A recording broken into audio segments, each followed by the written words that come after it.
And on behalf of the committee and Beth Shalom, I would like to welcome you to our evening with Dr. Michael Koplow of the Israel Policy Forum.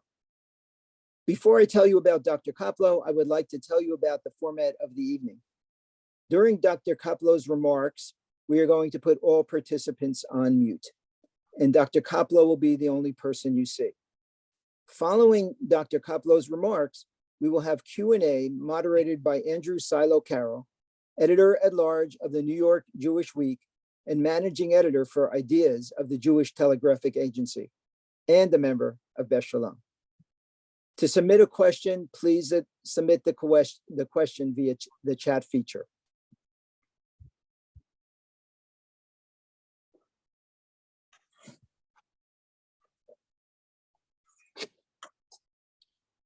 Dr. Michael Koplow is the Chief Policy Officer of the Israel Policy Forum and also serves as a Senior Research Fellow at the Kogar Research Center at the Shalom Hartman Institute of North America.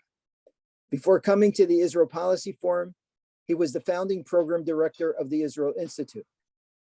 Dr. Koplow holds a PhD in government from Georgetown University, where he specialized in political development and ideology and the politics of Middle Eastern states. He writes Israel Policy Forum's weekly Koplow column and edits the Israel Policy Exchange, which is a leading source for commentary and analysis on Israel and American Jewry. In addition to his PhD, he holds a BA from Brandeis University, a JD from New York University, and an AM in Middle Eastern Studies from Harvard University. Dr. Koplow's topic tonight is understanding the fight over Israel's judiciary. This fight has Israelis, young and old, religious and secular, leaders of Israel's security establishment, and former prime ministers marching in the streets and gathering in the plazas week after week. And tomorrow will be the second Yom Shibushim, a day of disruptions. Most, if not all, Israelis see the current situation as unprecedented in Israel's history. So we've invited Dr. Koplow here tonight to help us better understand and process what is going on and what is at stake. Michael, I'm thrilled to welcome you back to Beth Shalom. Just put it in your ear. Is yours. Welcome. Great, thank you, Eric. And always good to be at Beth Shalom. It feels like this has been every few months lately. So there's obviously a lot to unpack. I will do my best to get through everything, but just to give people a sense of what I'd like to do, I will go through the main proposals of the judicial overhaul that the government has proposed, talk a bit about some of the compromise proposals that have been floated over the past couple of days. Spend a little time talking about why all of this is important, because in many ways, the judicial overhaul is not an end, it's a means to other things. And hopefully say a few words about what this means for U.S.-Israel relations and the American-Jewish relationship to Israel. Hopefully I will do all that in like 30 minutes or less and save plenty of time for people's questions. But don't hold me to that time frame because it's a lot. So to jump right in, what is it that is on the table when Israelis talk about judicial overhaul, and what is it specifically that is bringing so many Israelis out into the streets? So there are a number of elements to this judicial overhaul. But the first thing to understand, because this really underlines all of it, is that Israel has no constitution. It's one of only 3 democracies in the world with no constitution. The other 2 are the UK and New Zealand. And it's very unusual to not have a constitution. It's also unusual to go through what's effectively a constitutional crisis where you determine what the relative powers of the legislature will be versus the powers of the judiciary 75 years into the state.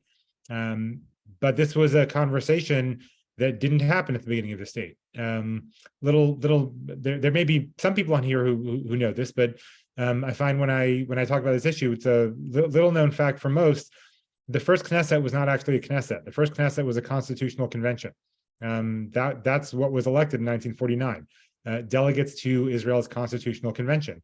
And after a fruitless time of not being able to agree on things, Ben Gurion said, you know what, forget it. Let's just make this the Knesset, and we'll keep on going from there. And that's what happened. So it wasn't that there wasn't an attempt to have a constitution. There was, it just didn't work, and Israelis just proceeded without it. And in some ways, it's actually miraculous that it took 75 years to get to this crisis, which in my opinion is the biggest crisis in the history of the state. You can maybe argue that 1973 and the Yom Kippur War was more critical, and certainly a security crisis is different. But this is a crisis literally over what the state's institutions will look like nearly 8 full decades into to the state actually functioning. So, you know, this is at least to my knowledge, unprecedented not only in Israel, but unprecedented in any democracy anywhere where these issues get worked out in the beginning. So with that as the baseline, let's get into some of these. So the first proposal on the table, and this is past the first reading in the Knesset and is slated to be passed in second and third Knesset readings next week, which would mean that it would become law, is a proposal about how judges are selected.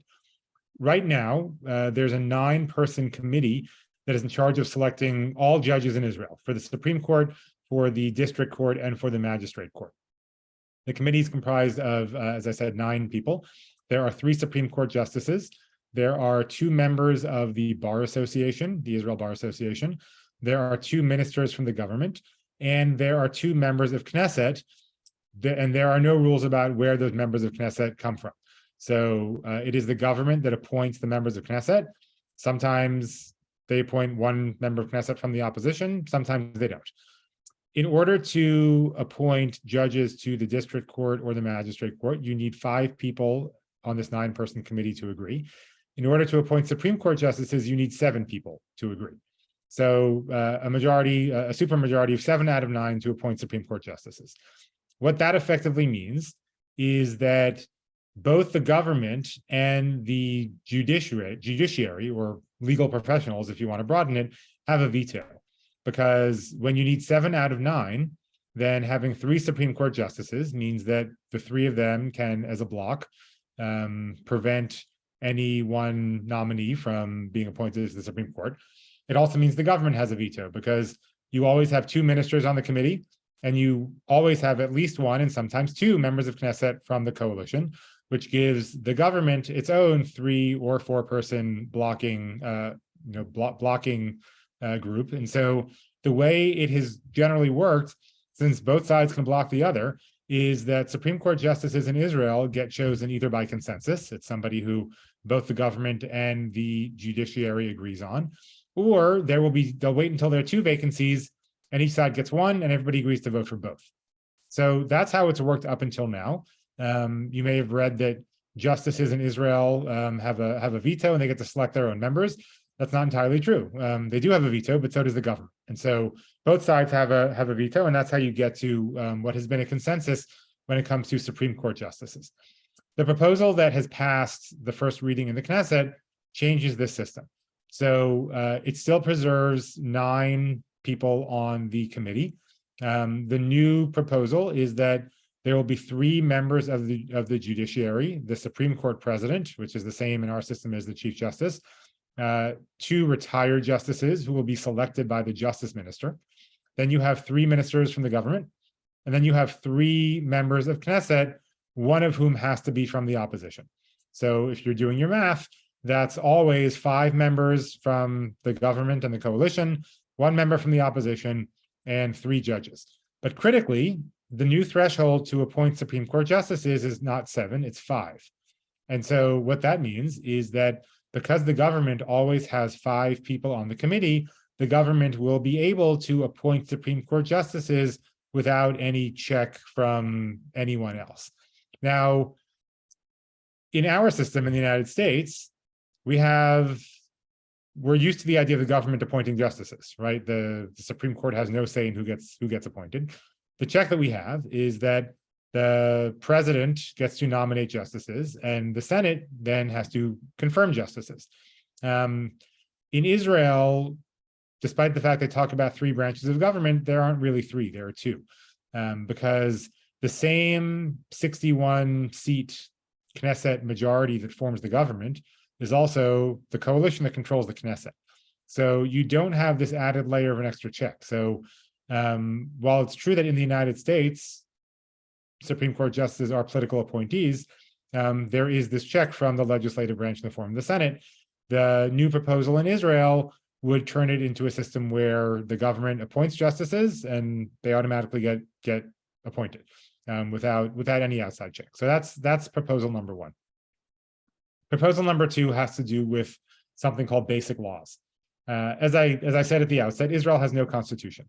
What it has instead are 18 basic laws.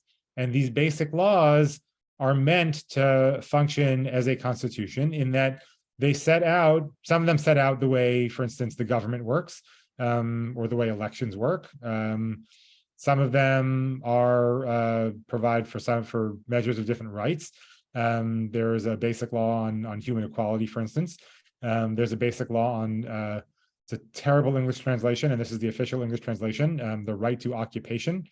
They probably should have said employment, but they didn't. There's the most recent basic law this was in 2018. It caused a decent amount of controversy. That is Israel's nation state law. So you have these different basic laws. They're supposed to function as a constitution. And the Supreme Court in Israel has treated them as a constitution and will strike down legislation if it conflicts with a basic law. The loophole is that while they're supposed to function as a constitution, there are no higher standards for basic laws. So a basic law can be about any subject at all. It's not restricted to certain things. You could you can literally pass a basic law about anything. You know, you can, under the current system, you can pass a basic law declaring that lollipops cannot be sold on Thursdays. You can, doesn't have to have any sort of standard. And basic laws also pass with a simple majority in the Knesset. So not a supermajority and not even an absolute Knesset majority of 61.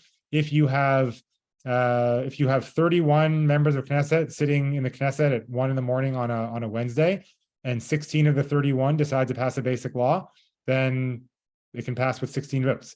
So there's no higher standard for basic laws in terms of how they are passed.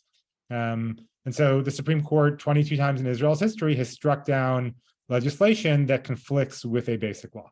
The second element of the government's judicial overhaul is that from now on, the Supreme Court will have no oversight over basic laws. So if the government passes a basic law or amends an existing basic law, then that's it. The Supreme Court has no oversight over it.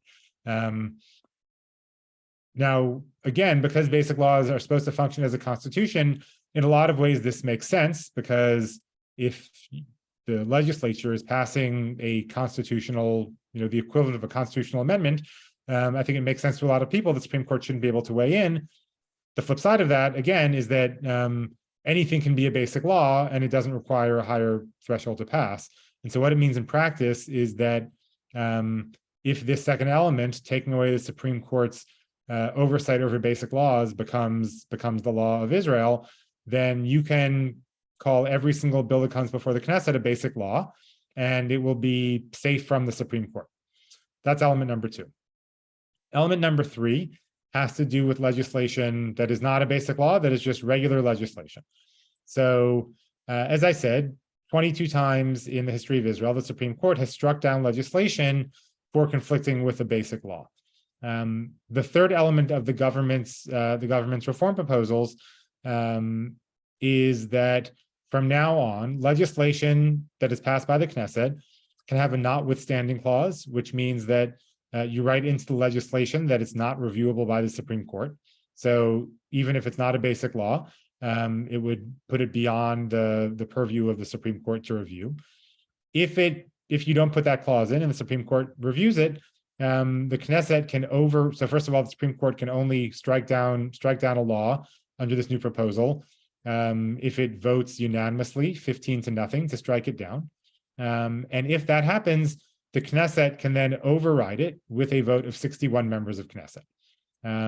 So you have different ways of putting legislation beyond the purview of the Supreme Court. You can either slap the label on it that says it's not reviewable, or you have to have a unanimous decision by the full complement of Supreme Court justices, all 15 of them, in order to strike it down. And then even if that happens, it can be overridden with an absolute majority of the Knesset, 61 members of Knesset. So that's element number 3.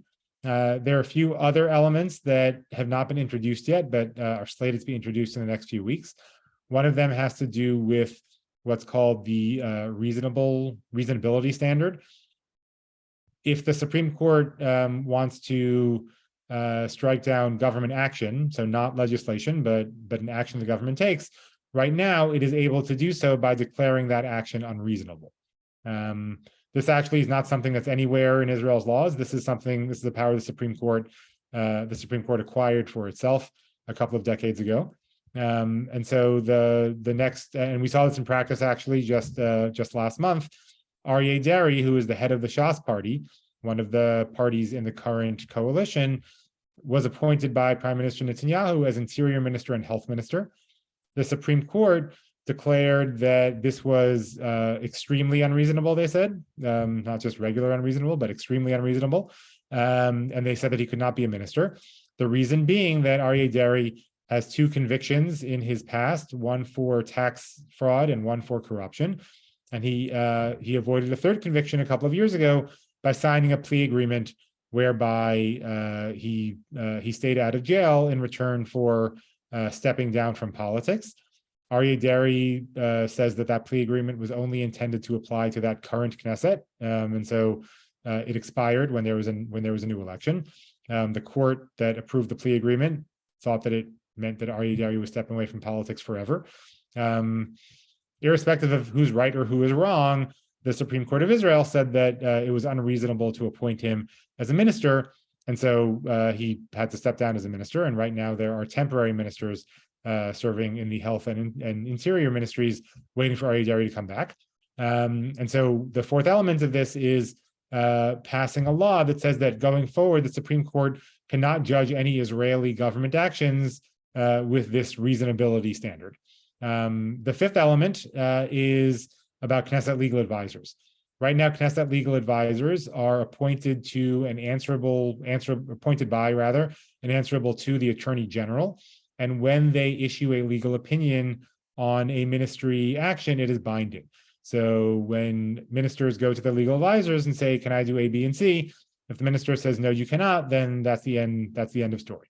The 5th part of this overhaul would be to turn legal advisors into political appointees. They would be appointed not by the Attorney General, but by the ministers of the government, and their advice would no longer be legally binding. It would simply be a suggestion that can be accepted or not accepted. So these are the proposals that are on the table. The first 2, having to do with the Judges Selection Committee and basic laws, have already passed they were voted out of the Constitution, Law, and Justice Committee, and they passed a first reading in the Knesset, and they are now scheduled to be voted on for 2nd and 3rd readings next week. Under the Israeli system, government bills that are introduced by the government have to pass 3 readings, and they become law. And 80% of legislation is actually introduced by the government. Bills that are introduced by members of Knesset as private bills have to first be voted out of committee, and then they have to pass 3 readings. So the first 2 of these have already passed out of committee and have passed the first reading. The 3rd part about regular legislation and the override clause has passed out of committee and is scheduled to be voted on for a first reading also next week. And Yariv Levin, the Justice Minister, and Simcha Rotman, the head of the Constitution, Law, and Justice Committee, have said that they want to pass all of these elements into law before Pesach. So the Knesset's winter session ends in, I think, 2 weeks, maybe 3 weeks. So the point being that they want to pass all of these before the end of March. Now, these proposals taken together have brought hundreds of thousands of Israelis into the streets for this is now the 9th consecutive week. And the question is why? So on the one hand, if you look at all of these separately, they're a bit deep in the weeds, right? I'm not sure that most Israelis knew before a month ago how many people were on the Judicial Selection Committee and who they are, and even how many votes are required. I don't know how many Israelis knew before a month ago the way basic laws are passed, how many of them there are. These are niche issues. But for many Israelis, what they add up to is handing the government unchecked power. Because, as I said before, despite Israel talking about 3 branches of government, it's not 3, it's really 2. And so the only check on the government is the judiciary. And what these all do taken together is remove any check that the judicial branch has on the government and the Knesset, meaning that Israel would still certainly be an electoral democracy, although I should note that if all of these things happen, it would be possible for the Knesset to pass a law abolishing elections, and there would be no judicial oversight over that law. So it could pass, and that would be the end. But let's assume that that wouldn't happen. Israel would still remain an electoral democracy, but it would be what we call a majoritarian democracy, meaning you have elections, they are presumably free and fair, the government takes power, and then until the next election, the government has the ability to do anything it wants without any check on its powers or its authority, the check being the next election. If people don't like it, then in 4 years, they have an opportunity to vote for somebody else. That's what in political science we call a majoritarian democracy. It's certainly not one that has characterized Israel up until this point.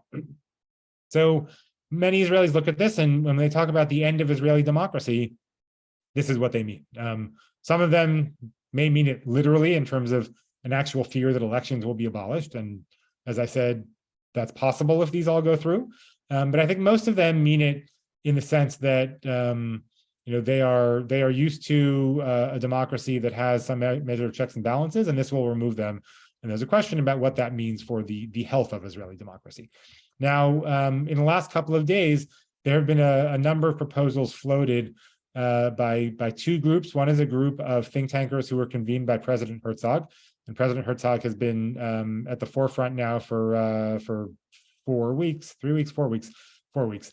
Has been at the forefront saying that there needs to be some sort of compromise. The 2 sides need to sit down and negotiate. So there have been some compromise proposals floated by a group of think tankers and academics, law professors who he has convened. And there's also a group of proposals that has been floated by a group of 4 people, one of whom is a former justice minister, one of whom is a former national security advisor. So there are different compromise proposals out there, but I'll briefly outline the ones that seem to be the most popular. So with regards to the judicial selection committee, there are 2. One proposes increasing the number of people on the committee from 9 to 11. And 6 of those 11 would be controlled by the government. So the government would still have a majority on this committee, but you would need 8 votes in order to approve a justice, meaning that you'd still have to have some sort of consensus, because the government would have to either get 2 of the 3 members of the judiciary who would be part of this new 11-person committee, or they'd have to convince the 2 members of the opposition who would be on this 11-person committee. And so you wouldn't have a veto on the part of the representatives of the judiciary, but the government would also not be able to put anybody on it once unless it has some sort of agreement with 2 out of the 3 members of the Supreme Court or both members of the opposition.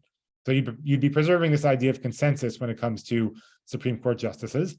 Another proposal that's been floated is to have the committee be 12 people, 12 or 9. Now, sorry, it's either 9 people or 12 people. The point being that it would be a third from the judiciary, a third from the government, and a third from the opposition. Both the government and the opposition would take turns, so you'd appoint 2 people at once, one from the government, one from the opposition, and the president of the Supreme Court would have a veto, would be able to veto either one of the government's choices or one of the opposition's choices in each of these cycles. So there too, it's not about preserving consensus, but it's about saying the government gets one and the opposition gets one. So the government doesn't just get to appoint anybody it wants without any check. So those are the compromise proposals that have been floated on the Judges Selection Committee. On basic laws, there has been a compromise proposal suggesting that basic laws shouldn't have to pass 3 readings of the Knesset. They should have to pass 4 readings, so an extra layer. And they should also have to pass with a minimum of 61 members of Knesset, as opposed to now where it just requires a simple majority of whoever's sitting in the Knesset plenum. On element number 3, which is regular legislation and the override clause, it has been proposed that either you need 70 members of Knesset to override a Supreme Court decision, and so the Supreme Court would be able to strike down legislation not with a 15-0 vote, but one proposal says 8, one proposal says 11. But the point is that once it's struck down, you would need either 70 members of Knesset, or another proposal out there says keep it at 61, but if there is an override of a Supreme Court decision, it only kicks in 6 months into the following Knesset. So the current Knesset that passed a law that was struck down would not be able to override that strike down. You'd have to wait till the next Knesset, meaning wait until after an election. And that next Knesset would also have the ability to cancel the override. So those are 2 of the proposals that have been put out there in terms of potential compromises. So that's the state of where things are in terms of the government versus some of the proposals that have been floated. In terms of the different stakeholders, Yariv Levin and Simcha Rotman, who are the 2 people driving this. Again, Yariv Levin is the Justice Minister. Simcha Rotman is the chair of the Constitution, Law, and Justice Committee. Simcha Rotman comes from Hatzianut Hadatit, the religious Zionism party headed by Bezalel Smotrich. Yariv Levin is from Likud. They have rejected the compromises that have been floated. They say they're going to move ahead with the legislation. The leaders of the protest movement have also rejected the compromises that have been proposed. But we are starting to see not only members of the opposition, but also Likud ministers who have come out in favor of some of the compromise proposals.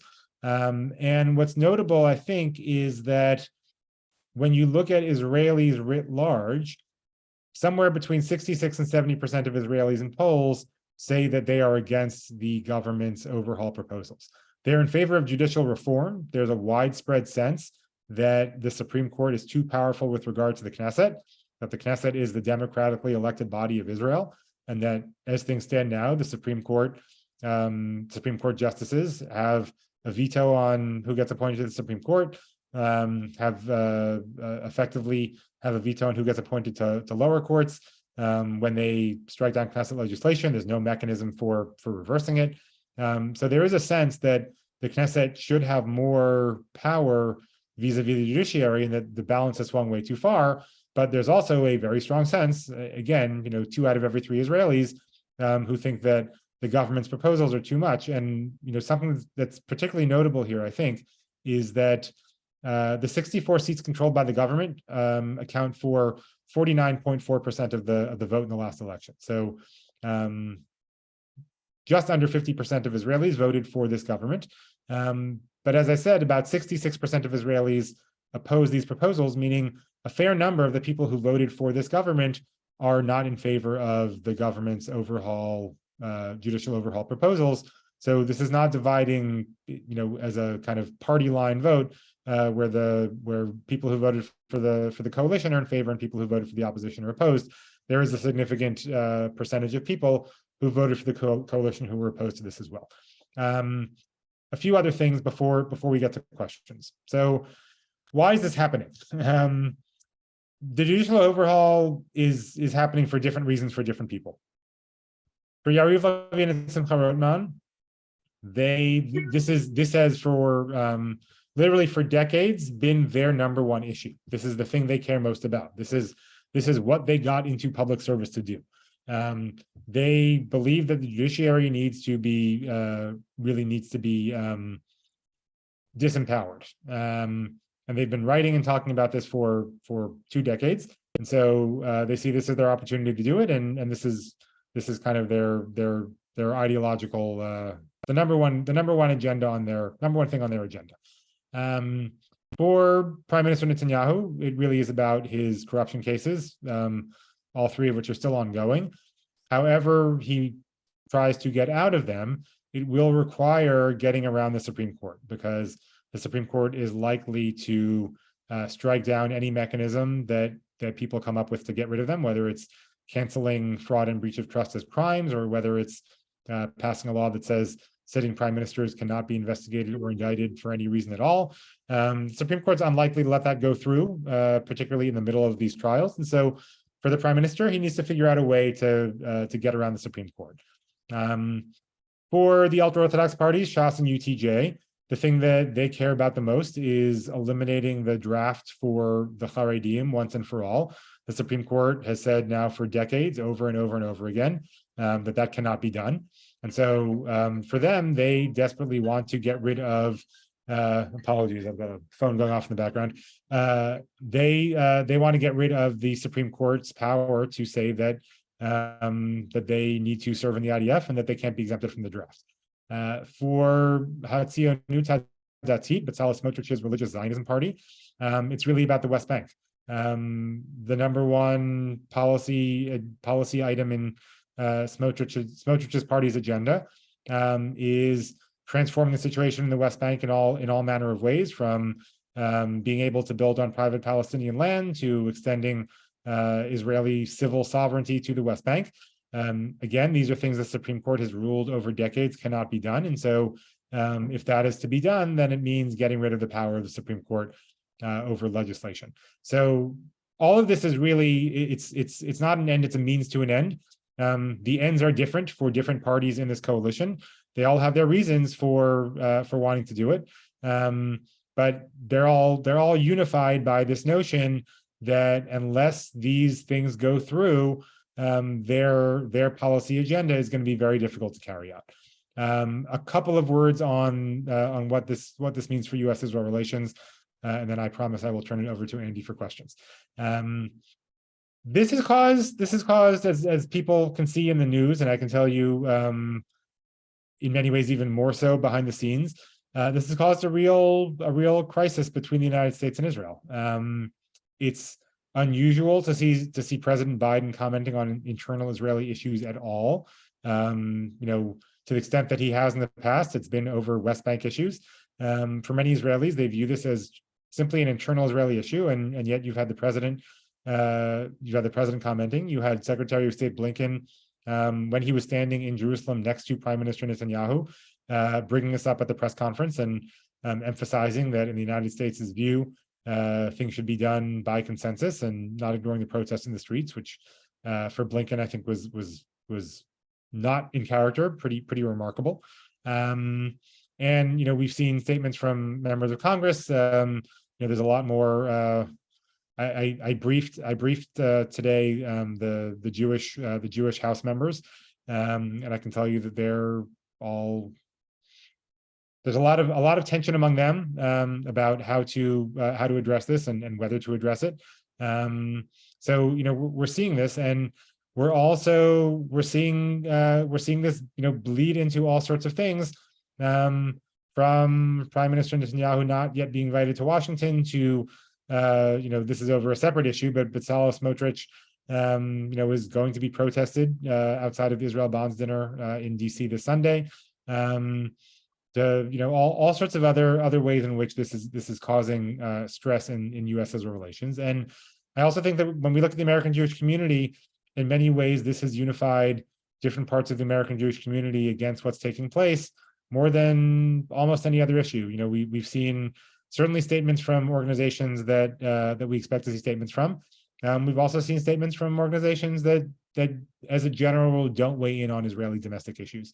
There are of course real implications for the American Jewish community, because if the coalition eventually gets to issues of religion and state, and start changing things like the law of return, pass more restrictions on recognition of conservative and reform non-Orthodox streams inside of Israel, pass more restrictions on recognition of conversions that are done by non-Orthodox rabbis outside of Israel.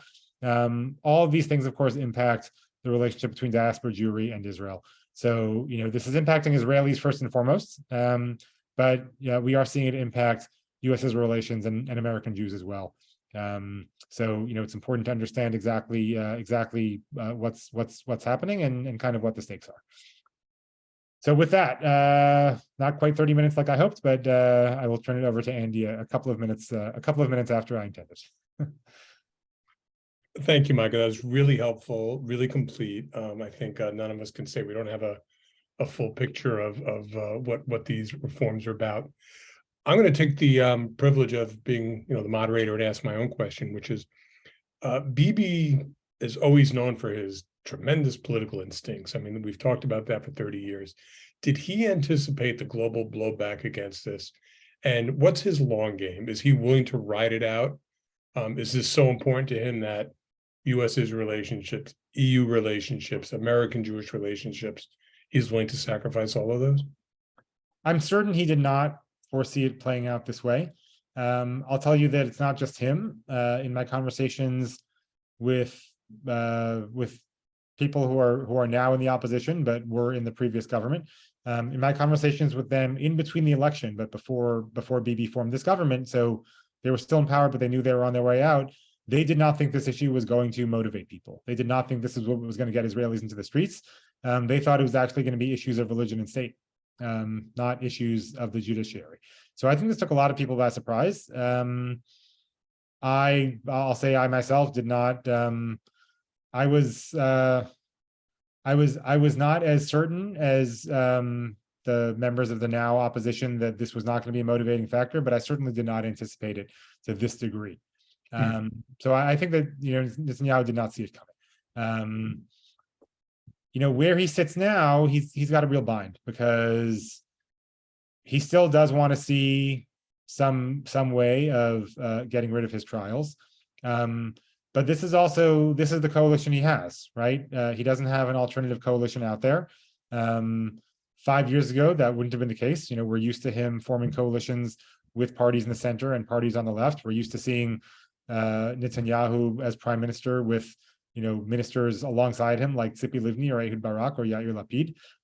This is the first time that he's formed a completely and thoroughly right-wing coalition. He has no other coalition out there. So I think what he's looking at the moment is a few things. First of all, there are real cracks within Likud because the Likud party is sensitive to political incentives, and they're looking at the deep unpopularity of these proposals. They're looking at political polls that show that if an election were held today, not only would this government not get to 61 seats, in some of these polls, Likud is no longer the largest party. There was a poll 2 weeks ago that showed that if an election were held tomorrow, Yesh Atid would have one more seat than Likud does. So, you have Likud MKs now publicly, from Yuli Edelstein to Dani Danon to Yoav Gallant, publicly coming out and saying, this is a bad idea, we need to stop this and figure out some sort of compromise. Where you don't have that happening is with the Haredi parties, with Hatzianut Hadatit, and with Otzma Yehudit.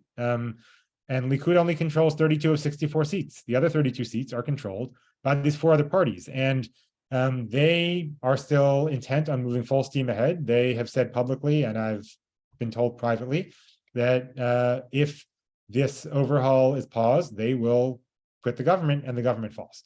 And so I think that Netanyahu has he's got this push and pull between his own personal incentives and, the pretty evident damage that's being done right now to Israeli societal cohesion, the Israeli economy, the IDF. We've seen this now revolt of reservists over the last few days. He also has this push and pull between Likud and the other partners in the coalition.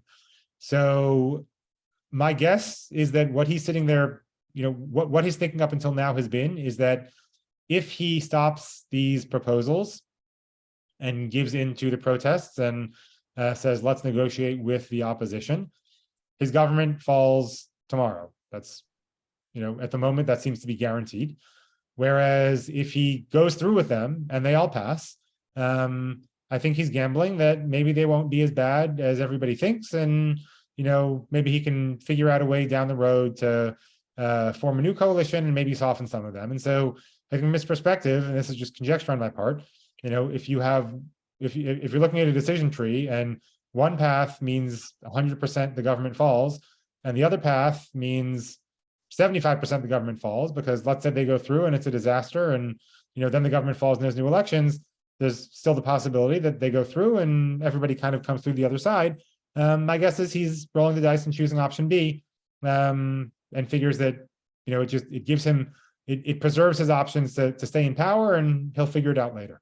So I think that's probably where his head is at. There have been real signals over the past couple of days that when you see these stories that are being leaked from his office, that he is unhappy with Yariv Levin, the justice minister, and that he has asked Levin to slow things down, and Levin has threatened to quit the government. Those stories aren't coming from Yariv Levin; they're coming from the prime minister's bureau. So I think that he's trying to signal in his way that he'd like some way out of this. I'm just not sure at the moment he sees an actual way out of it. Thanks. A few people are asking concern about the revolt of the reservists, the Air Force veterans, as you just mentioned. How serious is that in an Israeli context? It's from the outside it would strike me there was someone one of the reservist generals was on NPR this morning or yesterday. Is how unprecedented is that for the security apparatus to say this is too far and we won't support it? We're used to the security apparatus saying that things are bad ideas and they shouldn't be done. Having reservists not show up for training, having letters of even more reservists who say if this goes through, we will quit the IDF. That is unprecedented. That has not happened in Israel's history. And the focus so far has been on the Air Force. It's not just the Air Force. There have been new letters today from undercover units, from all sorts of non-Air Force quarters. This is a crisis, and for people who aren't familiar with the unit in question in terms of the Air Force, it's Unit 69. It's the unit that is the one that flies long-range missions overseas, and so it is the unit that, for instance, bombed the Syrian reactor back in 2000 and that was either 2007 or 2008, if memory serves correctly. 2008, I think. It's the unit that would be flying a mission to Iran to bomb nuclear facilities in Iran. 37 out of the 40 pilots, reservists, and by the way, this isn't kind of a few days a year. They do reserve duty literally every single week in terms of training. 37 out of 40 refused to show up to training this week. So this isn't kind of just a small unit that can be ignored. This is literally the most well-trained critical unit in the Israeli Air Force, which itself is the most critical component of the IDF. It's a very serious thing. It's why we've seen Herzi Halevi, the IDF Chief of Staff, and Yoav Gallant, the Defense Minister, meet with them and go out of their way not to criticize them, because the top brass is terrified that if they go too far, these guys will walk away and there's literally no replacement for them. So we've seen all sorts of signs from economic leaders and people in high tech and what have you. I'd say this is the most serious sign of all. This is a good question, and it's basically, well, they're all good questions, but this one asks, is this kind of the revolt of on the streets, is this about judicial reform, or is it about something else that's being sublimated into this? And that could be anything from years of bad policy in the West Bank, economic discontent, anything. Is this really about judicial reform, or does it cut to something deeper in Israeli society? I think it does cut to something deeper in Israeli society, but it's absolutely about judicial reform. Okay. I went to the protests in Jerusalem outside of Beit Hanesi, the president's house, 4 Saturday nights ago, and it was striking to me. First of all, the demographics of the crowd were striking. Protests in Israel, particularly when you have a right-wing government in power, are the stereotypical Tel Aviv Smolani secular rallies. This was not that at all. The first speaker from the podium gave a Dvar Torah. There were kippot all over the place. There was no political signage, in the sense that no bumper stickers, no T-shirts, no signs for political parties. No sitting politicians spoke from the podium. It was an apolitical rally, in the sense that it wasn't about party politics in any way, shape, or form, and it was entirely about democracy. There were some people who were holding signs about the occupation. They were kind of on the margins. It was entirely about judicial reform, entirely about democracy, entirely about preserving Israel as a democratic state and preserving the vision of Zionism. Now, as these protests have gone on, we have seen other things. Particularly in the wake of the terrorist attack on both sides in Hawara last week. There was a terrorist attack 2 Sundays ago that killed 2 Israelis, and then there was a terrorist attack that killed 1 Palestinian and burnt hundreds of buildings in Hawara. After that, there is now, and I haven't seen this firsthand because I've been here, I've been back stateside over the past 3 weeks, but have spoken to people there and have seen the pictures and watched the videos. You now see people at the protests bringing in issues in the West Bank, chanting at the police who've been breaking up demonstrations. Where were you in Hawara? So other issues are now starting to creep in, particularly because people understand what I said earlier, which is that the judicial reform is not an end. It's a means to other things. And now people are starting to focus a bit on what those other things are. But while that is creeping in, these really are almost entirely still about judicial reform and democracy. And I think that that's partially why they've attracted so many people, hundreds of thousands week after week.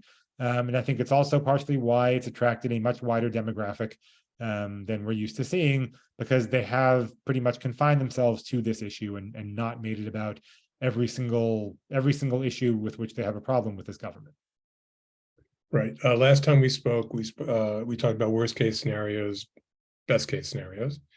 One issue that's very important to this synagogue is Masorti Judaism, liberal strains of Judaism in Israel, and their ability to be recognized and supported. Worst case scenario in terms of whether it's about judicial reform or anything else, about what can we anticipate in terms of either limits on or lack of progress in egalitarian issues like this. So unfortunately, I think we've been living in the worst case scenario world in a lot of ways. There hasn't been much movement on recognition of non-Orthodox streams inside of Israel. There hasn't been much movement on implementing the Kotel agreement. Any of the small reforms that the last government made, on the margins, largely having to do with reform of the way kashrut certification is handled, and recognition of conversions in non-state rabbinical courts, sort of independent rabbinical courts. Those were rolled back right away when the government took power. So can there be new restrictions? Sure, there can be new restrictions. On something like the law of return, which doesn't actually impact that many American Jews who make Aliyah, disproportionately impacts certainly Russian Jews, Ukrainian Jews. On law of return, I've been of the view for a while that they probably aren't going to change that just because of the enormous uproar it will cause, but they might. And obviously, if they do that, even if it doesn't impact very many American Jews directly, it goes to this issue of what it means to be Jewish, and if it's only going to be interpreted through the lens of Orthodox halacha, and that will of course just be another blow to the notion that you can have a more pluralistic Judaism inside of Israel. So things can be worse, but sadly I think that things have been pretty bad up until now. Mm-hmm. The financial blowback, there's been a lot of reporting about tech companies and other financial instruments thinking about leaving the country because it's not going to be an environment in which they can flourish. how seriously is the government taking that? And is that just, is that posturing on the part of, leftist company owners, or is that a real thing? I don't think it's posturing. If you look at the numbers already, there has been capital flight out of Israel. There have been Israeli companies that have said that they're moving operations overseas, or they are, they're raising funds, raising new capital funds that are only going to be spent outside of Israel. Anecdotally, I, can tell you Israeli friends who have already started to move their money out into foreign bank accounts, partially because Simcha Rotman made a comment about a month ago where he said that he wants to pass a law that would make it illegal to transfer more than 1,000 shekels outside of Israel a day. So people are starting to move money out now in anticipation of perhaps that happening. I can also tell you anecdotally on this side of the ocean, I've got hedge fund friends who have never once called me to ask a question about Israel. Who in the last 2 months, all of a sudden, are calling me up and asking, "Hey, explain to me what's going on in Israel," because when we're talking about capital inflows into foreign countries, what financial professionals look at before they look at anything else is the judiciary and rule of law, because they want to make sure that their money will be safe and that it can't, that industries won't be nationalized at the drop of the hat, that you have some sort of independent judiciary. That's literally the number one issue that people care about. And so when you start to erode the notion of an independent judiciary, that's naturally going to impact the way outside investors view the country. So, is it possible that some of this is, there's always a chicken and egg problem, right? Is it possible that some of this is being driven by people with political motives who want to kind of make it seem as if things are going to be worse economically than they are? Certainly that's possible. I don't discount that at all. But I also know, just from, as I said, looking at not just anecdotes, but looking at some of the numbers that we're already seeing, it's happening. So, whether there's a political agenda behind it or not, it is indeed happening. Now, in terms of the government taking it seriously, you've got Bezalel Smotrich as the finance minister, you have Nir Barkat as the economy minister. Barkat has been warning people that he's hearing all sorts of horrific things from Israeli CEOs. There was an infamous meeting of the heads of Israeli banks with Bezalel Smotrich a few weeks ago, where they went in pretty heavy. Told him that he's putting the entire economy at risk, and he told them that it's not their jobs to weigh in on judicial reform. It's their jobs to go out and promote the Israeli economy. So there doesn't seem to be a whole lot of evidence that Smotrich is taking it seriously. I am curious to see what he says at the Israel Bonds event on Sunday, because I'm sure he'll address it in some way, shape, or form. And whether he nods to the issue or not. But so far it doesn't seem as if the folks in the government who have their hands on the levers of this stuff are taking the economic warnings all too seriously. Okay. Here's another question about unintended consequences, I think. Are the leaders of the opposition parties taking the lead at this time against the government? Or has there been a new leadership group emerging from the mass protests? And if so, who are they? What new forces might have been unleashed by all this? The opposition parties are trying to portray a story whereby they're walking in lockstep with the protesters, and that they're serving as their avatars in the Knesset. The protesters, I can tell you, are doing their own thing. They are not coordinating with the opposition parties. The leaders of the protest movement have generally been more hardline than the leaders of the political opposition. For instance, when a bunch of these compromise proposals were released yesterday and today, you've got members of the opposition saying, great, let's sit down and negotiate based on these. And leaders of the protest movement, almost unanimously said, this is all a ploy. These compromises are no better than the government's proposals.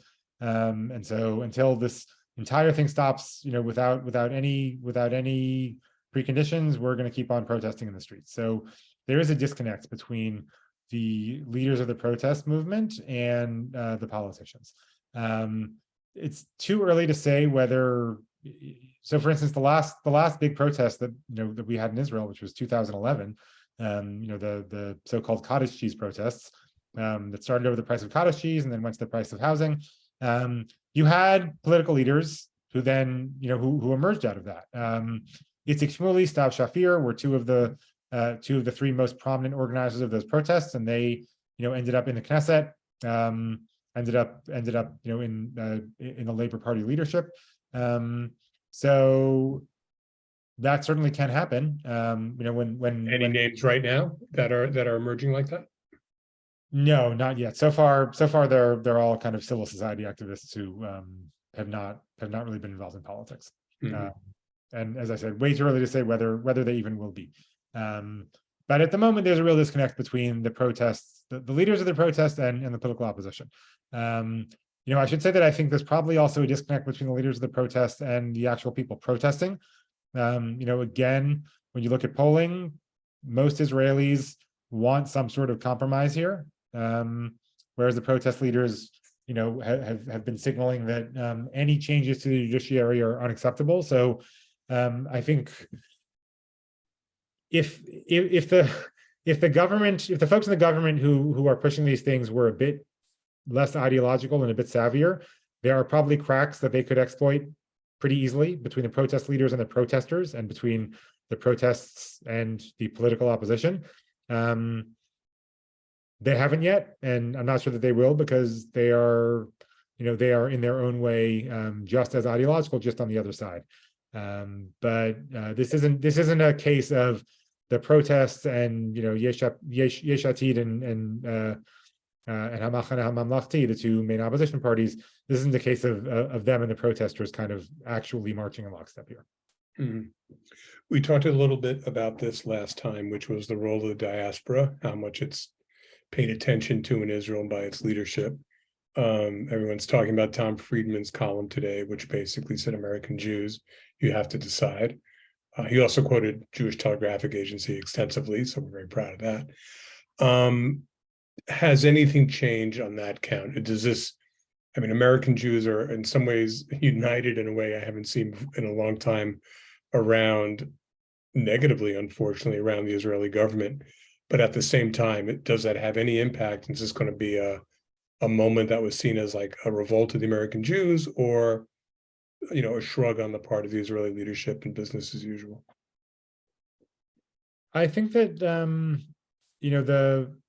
the political opposition in Israel would like American Jews, is encouraging American Jews to speak out, views that as a possible leverage point on the government.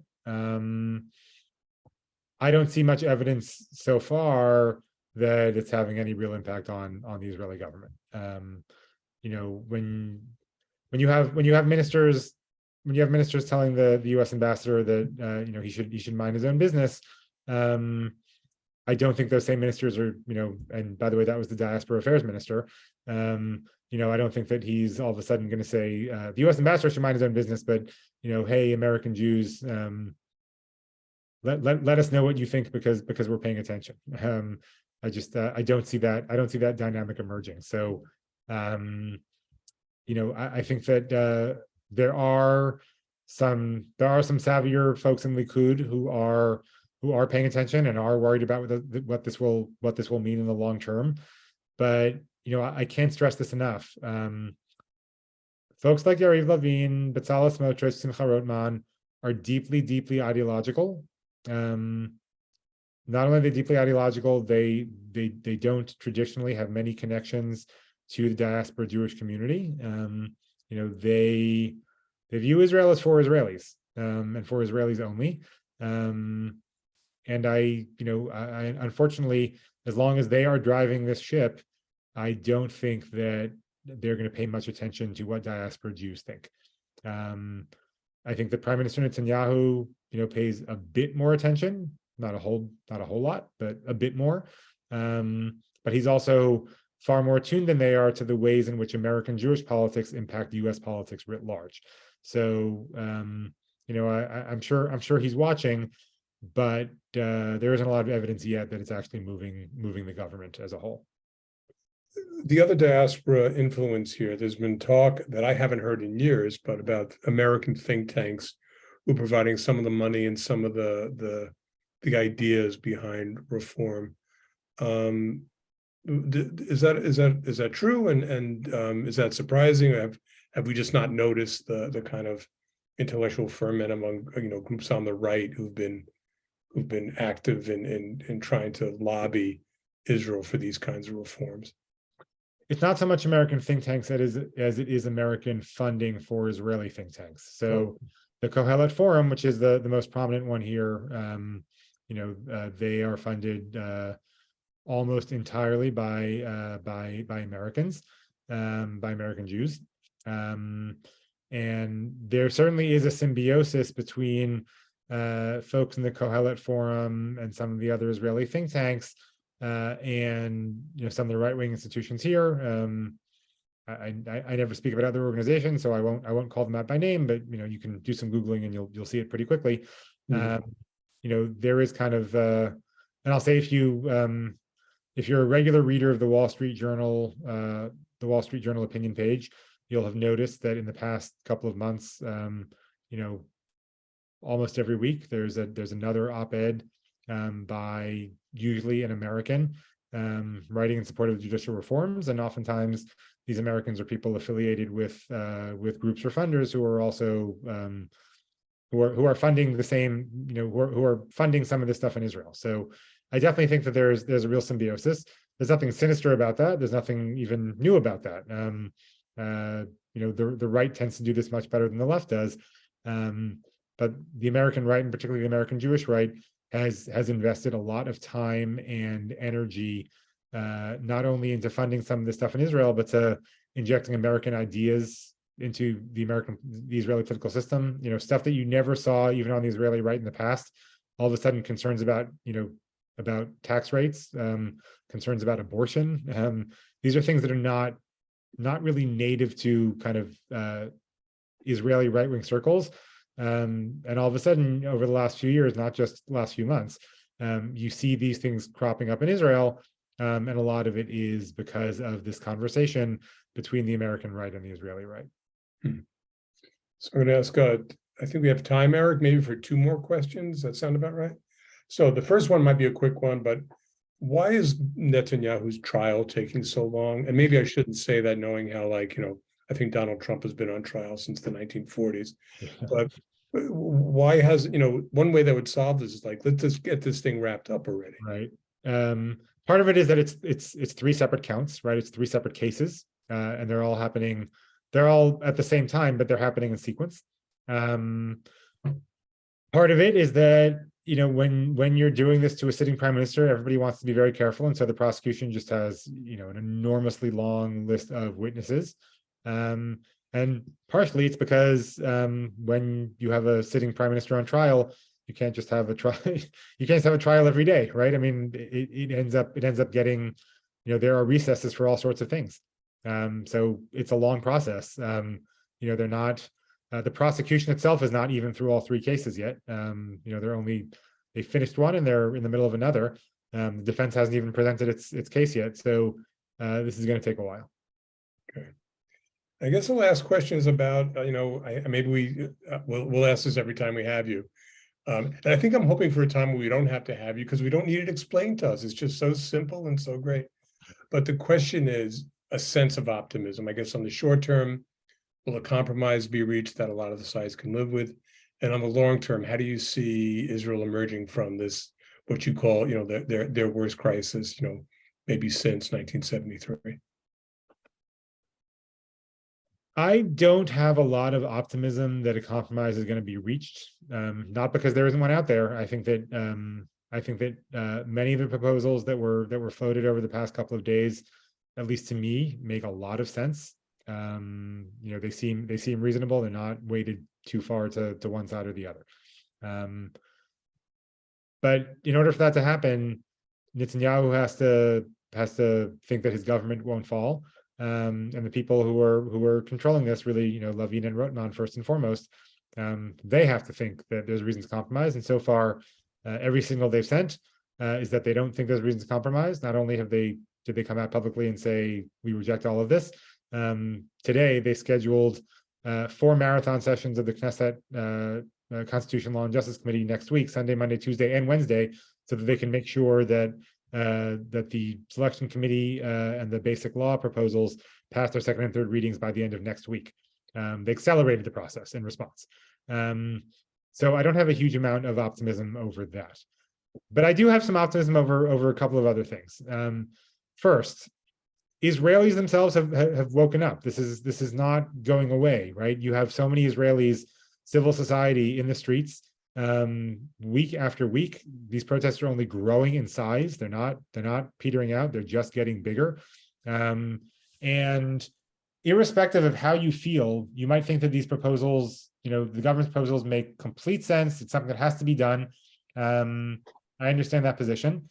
Even if you're in that camp, it's good to see Israelis taking an interest in democracy, right? You may not agree with their position, the ones who are protesting, but it's extraordinary to see so many people actually out there, willing to express their opinion and doing so, by the way, in an overwhelmingly, not entirely, but overwhelmingly, peaceful, nonviolent way. So I think that no matter what the issue, anytime you see civil society really asserting itself, that's a good thing. In a lot of ways, the health of democracies can be measured by the health of civil society, first and foremost, and that's particularly the case when you're talking about established democracies. And so I think it's encouraging just to see Israelis involving themselves in a way that we haven't seen in years, and doing it in a way that embraces their Zionism, embraces the symbols of the state, is not sort of a protest against the state of Israel, but a protest to, in their view, save the state of Israel. Second, and I mentioned this earlier, political polarization plagues, almost every single Western democracy today. We know it intimately from our experience in the United States. It's the case in Israel as well. The fact that in at least one way, this political polarization, where if you tell me which party you identify with, I can predict 20 other things about you, from your ethnic background to where you live, to how much money you make, to your profession, to your views on pretty much every single policy issue. The fact that has been broken in Israel now, again, when 50% of people vote for the government, but close to 70% of people are out there saying we don't like what the government's doing.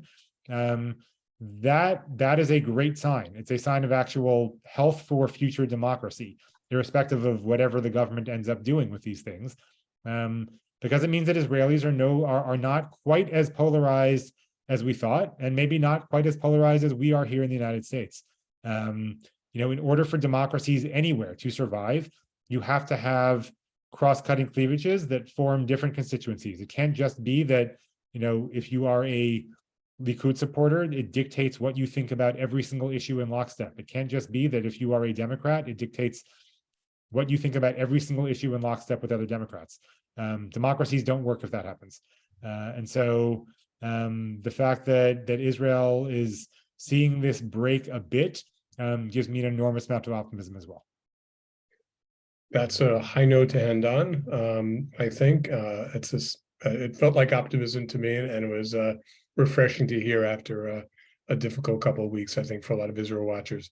So with that, Michael, I'm going to thank you for taking all this time to enlighten us, really to fill us in on what's been, I think, so many of us have been thinking. And I'm going to turn it back to Eric, I think, for the outro. But thanks again, Michael. My pleasure. Michael, thank you very much once again for your informed, balanced, and erudite assessments. You are a much needed voice in our understanding of the current and rapidly changing situation. Thank you, Andrew, for your expertise, skill, and willingness to moderate our session tonight, making it so much more meaningful. The two of you are a great team. Thank you to Abby Rosenfinkel, Beth Shalom Synagogue Administrator, for hosting our Zoom and creating all the publicity related to this event. And thank you to all of you for joining us tonight. If you want to spend more time with Michael and his colleagues, please visit IsraelPolicyForum.org There are charts and diagrams and pie charts out there that are well worth reviewing. And if you want to spend more time with Andrew Silo Carroll, I also recommend that at jta.org. And then if you want to leave the political realm, over the next couple of weeks, you can watch Israel play in the World Baseball Classic. I believe it'll be on ESPN in Florida. So I'm not sure that's a great cause for optimism, but have a good team. Erev Tov, everybody. Have a good evening, and thank you for joining us. Thanks, everyone. So, very interesting.